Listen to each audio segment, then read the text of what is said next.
Book 3. Pretty crazy. I remember when you were just a pre-twinkler.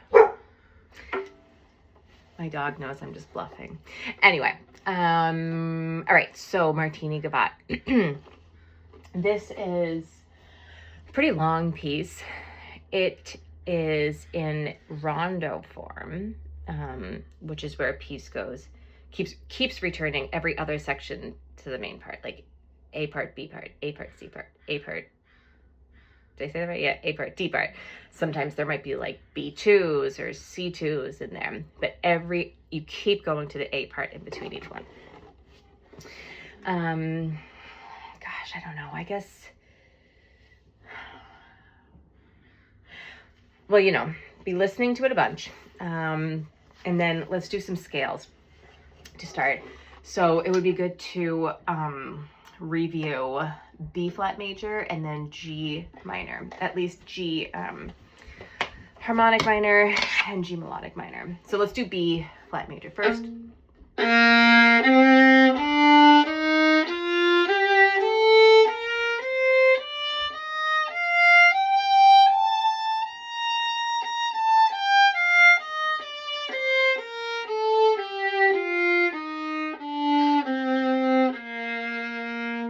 Relative minor, G. Let's do G melodic first.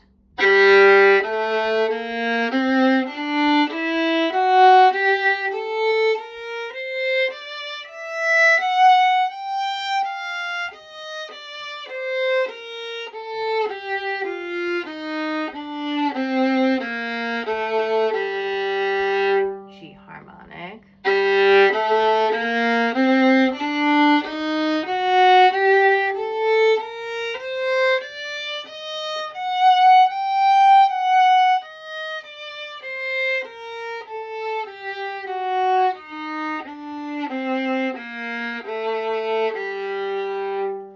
Good. Okay. I want you to do some pinky taps. And then some up bow circles. Really feel the pinky working. And then some thumb pull-ups. So these fingers stay, stationary, and then the thumb lifts up to those.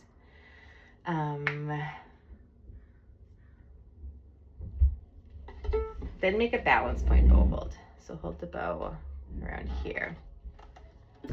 And just, what I want you to do is have the bow down on the string, and then with just your fingers, so no arm, no wrist, nothing like that, no forearm, you're just gonna play as big of a note as you can like that. So if you feel like this wants to move, you hold it like that.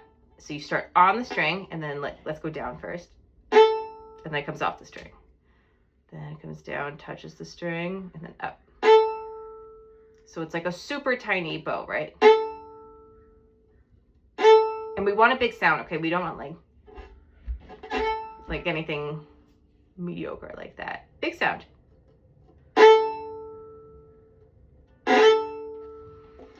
Let's practice that. You could do a scale like that.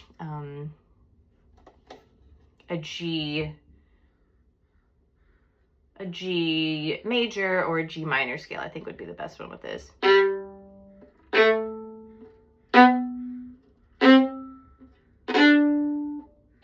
Just like one octave. Okay, let's practice that. Then let's just dive in now. Let's do the A part first, okay? Because that's the part that we're gonna play a million times. So start, middle, somewhere around here. And the first two notes are gonna be up, up, and just think thumb squeeze, thumb squeeze. Thumb squeeze, thumb squeeze. Elbow drop to E, slur, separate, slow, bow. Thumb squeeze here. Big, little, thumb squeeze. Big, little, thumb squeeze. Big, little, smile with the elbow. Thumb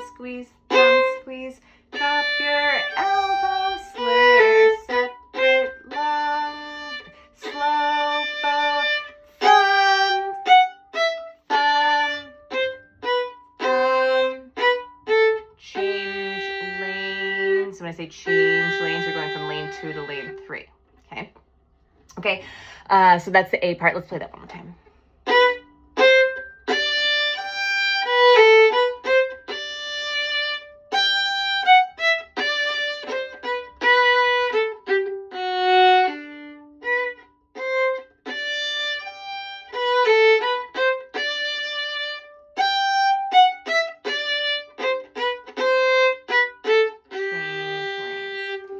B part comes next. Let's do an exercise first. First, you're gonna play G natural on the E string. Then play open E, and as you're playing open E, so you play the 2, then you lift up the 2, and as you start playing open E, you move your finger over to hover over C sharp on the A string. So like a low 2 hovering to a high 2 position on A.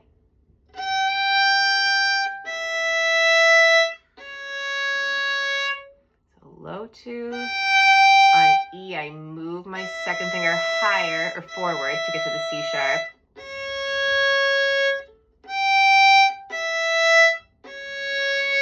We're probably gonna do that like a gazillion times.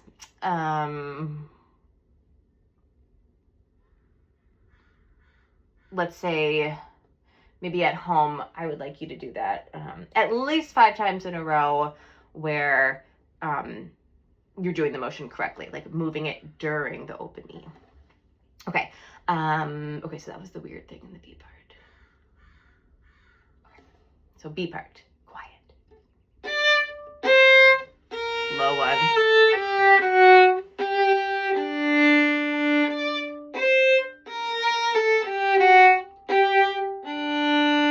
A little louder. Oh my gosh, here's that E where we're going to move to the C sharp. Getting louder. Low 1. 4th finger here, and get your second finger in the high position again. Let's do that again. The da da da da da da da. Get C sharp ready. Good. Okay, let's do the B part again.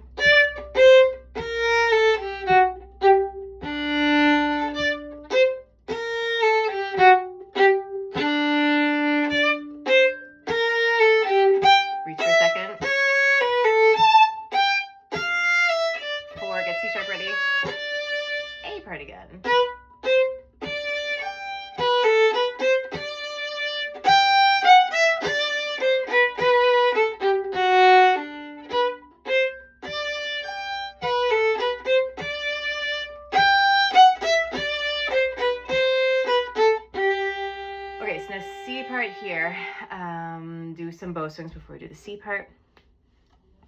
Then go to lane 2. Then touch the tip of your bow to your nose, and then place it just beyond the bridge. Okay. So C, well, actually C1 is what we'll call this. C1.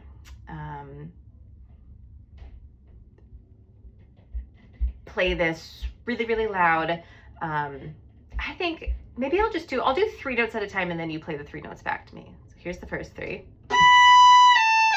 Your turn. Go ahead, me again. Your turn. Next one. Your turn. Again, make sure you have a really ringing 3. Your turn. My turn. Your turn. My turn. Your turn. The next one, low 4. So it'll be right above where your 3rd finger is. I noticed the other day that I always put down 3rd finger. It's a habit of mine that I put down 3rd finger down whenever I put a low 4 down. I don't know if that's good or not.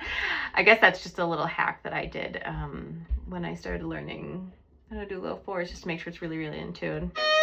I don't care if you do that or not, but just make sure that low 4 is low enough, you know. And on this, you're gonna robo circle out. So rowboat circles like this. So you've been in kind of like lane 1.5, and then you go out to lane 3. Okay, so all of that.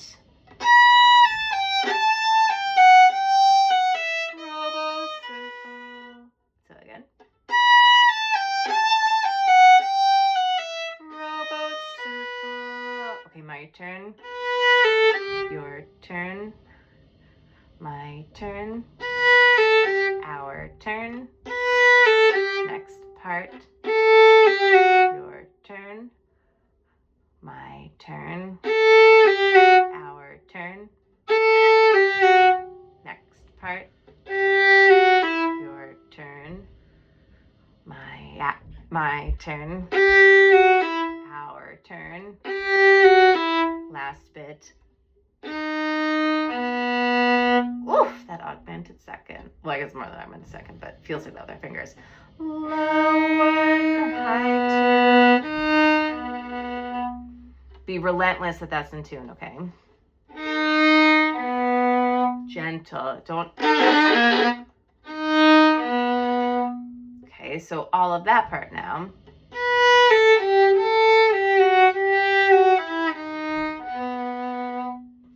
Now, all of that, the whole C part. I mean, we're only halfway through the C1 part, but anyway, we'll play up to there, and then we'll just play through the rest.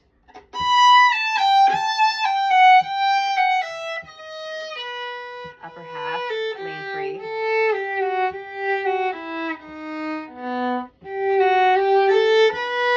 Fourth finger.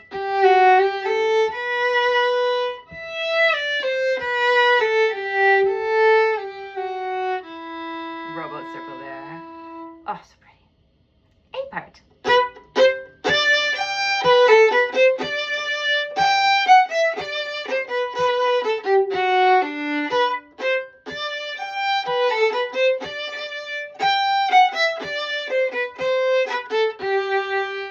D part. Okay, do some rowboat circles here. You can do both directions, like this, and then also like that. Do that for a while, and then we'll also do some smiles. Okay, so now D part. It's kind of a short part. Lane 2. Use open here. Just helps with slur string changes. So do that instead of fourth finger. I know the book says fourth finger. Ignore it. Change lanes.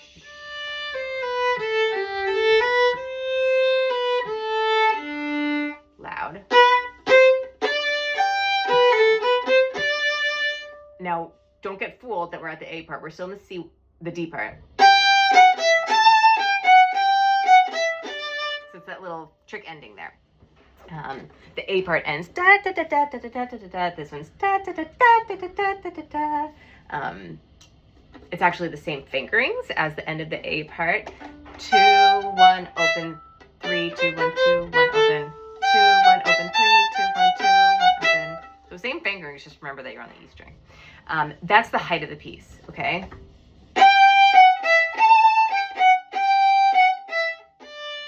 Quickly take crescendo there. Okay, so let's play the whole D part. Let's do some more smiles. Yeah, some more rowboat circles, both directions.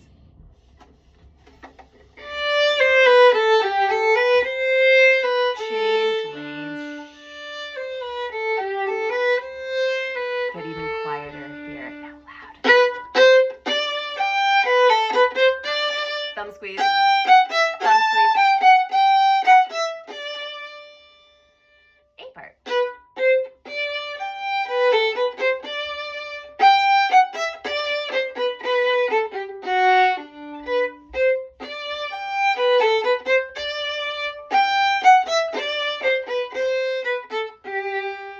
C2.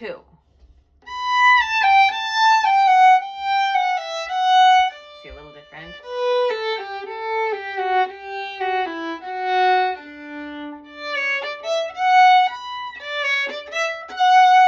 Thumb squeeze. This is a slur. Thumb squeeze. Thumb squeeze. So, yeah, it's like a harmony part of the first C1 part, but it's definitely quite different, right? Let's play that again, the C2.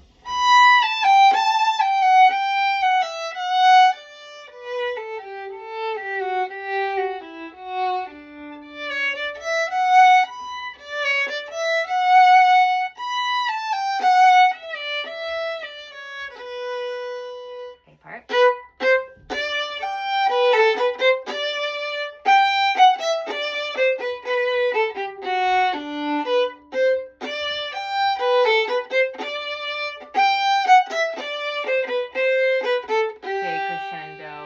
E part. Gosh, I don't think we've ever had an E part before. Low one, please.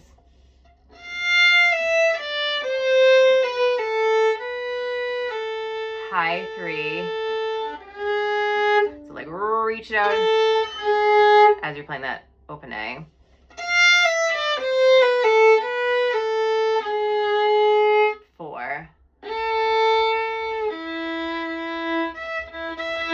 Then there's an octave there. Let's actually take a second and just practice that octave. So you start with the low E. Is that ringing? Keep it planted. And find that A4, E. If it's out of tune at all, you'll know, right? That would be a good 10 times a day spot. Just I make it look easy, but guys, I've been playing violin for a lot longer than you. I think 10 times a day, and not like it doesn't have to be 10 times in a row correct. You know, that'll be frustrating. But if you get it wrong, then adjust. You know, get it in tune before you move on. High 3, octave.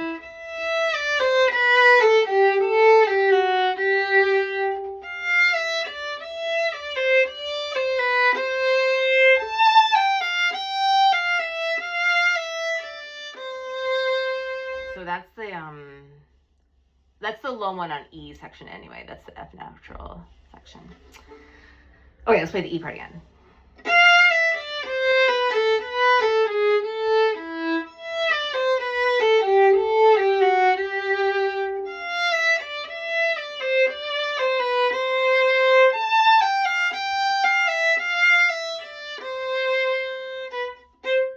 A part.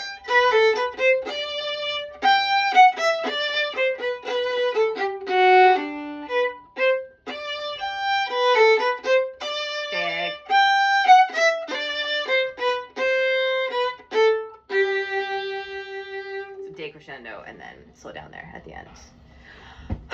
Cool. So the form A, B, A, C1, A, D, A, C2, A, E, A. Gosh, let's see if I know that. A, B, A, C1, A, D, A, C2, A, E, A. Don't get fooled by the end of the D part. I remember getting really frustrated with that, learning this piece. Yeah, so listen to this a bunch. Think about the form as you're listening to it. Make sure you can hum the whole thing. I think that's it. Your first piece of book 3.